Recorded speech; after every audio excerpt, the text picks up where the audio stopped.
When I first visited South Africa, I happened to see the work of Lionel Smith, his portraits of Cape Malay women. I was captivated by Smith's artwork and these faces. There was something familiar in the portraits, something that made me think of home. But something else was there too. I wanted to know their stories, the stories of these women and their ancestors. I didn't know it then, but this encounter would lead me to the story that I needed to write. During the Dutch colonial period in what is now Indonesia, slavery was a common practice. People were taken from their homes to work for the Dutch all over the archipelago. But many were taken to places much farther away, including the Cape of Good Hope.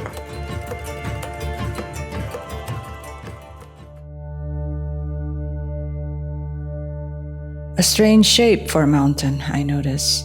So used to volcanoes of home, equal slopes, pointed summit reaching the heavens. Yet this curious mountain has its own appeal, strong, elegant, and intriguing. At a museum near Cape Town, I saw slave registers that showed names, origins, ages, and the prices of each slave. These were people from Java, Sumbawa, Makassar, and Bali. Children were there too. When I saw that there was a child of 8 years old from Java named Scipio, my heart missed a beat. This was the inspiration for the character of Wulan in my novel. Wulan is a 9-year-old girl who is taken with her father from Java to the Cape of Good Hope. Alongside many others from across Africa and Asia, they are forced to work on a Cape colony farmstead, not knowing if they will ever see their homes and families again. As I was writing the novel, and the characters were fully entrenched in lives of servitude, I asked myself, how did they survive? How could they keep going through all this hardship so far from home? I found the answer in old Javanese teachings. Eling, nrimo, tanpa pamrih, welas asih. Remembrance, acceptance, acting without expectations, and compassion, the key tenets of the Javanese culture. One day, in a winter month, I surprised Buning with a lime green flower with petals that radiated from its bulbous center. Cook called it Hailbos. Buning, I called. Kananga.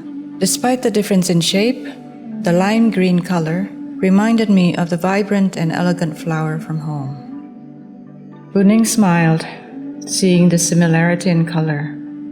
Duh. Kananga reminds us to seek the wisdom of our ancestors and to respect their legacy. Even though we are far away, Wulan, we must respect the ways of our elders. I didn't want to tell another story of the evils of slavery. I wanted the resilience of the characters to shine through. The sorrow and hardship that they experienced would have to be laced with hope and beauty. I wanted most of all to give the characters dignity. Among the Cape Malay people whom I met, I saw so much pride, inner strength, and wisdom. I wrote this book with the intention of connecting two communities with a common ancestry. I wrote it to celebrate the immense history and culture that we all share, and that continues to endure no matter what challenges we face.